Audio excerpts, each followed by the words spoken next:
Welcome to our channel. If you want to buy cryptocurrency during market dips, follow these step-by-step instructions to take advantage of lower prices while managing risk effectively. Step 1. Set up price alerts on your exchange or using apps like CoinMarketCap to notify you when your target cryptocurrencies drop to specific price levels. Step 2. Keep funds ready in your exchange account by maintaining a cash reserve specifically for buying opportunities. This allows you to act quickly when dips occur. Step 3. Research and create a watch list of cryptocurrencies you want to buy before the dip happens. Focus on projects with strong fundamentals rather than speculative tokens. Step 4.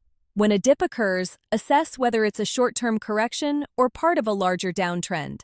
Check news, market sentiment, and technical indicators. Step 5. Use dollar-cost averaging by splitting your purchase into multiple smaller buys rather than investing all at once. This helps manage risk if prices continue falling. Step 6. Set limit orders at strategic price levels below the current market price.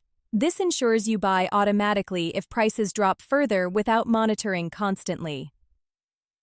Step 7. After purchasing during a dip, set stop-loss orders to protect against further significant declines. Have a clear exit strategy and stick to your investment plan regardless of emotions. Don't forget to like this video and subscribe to our channel.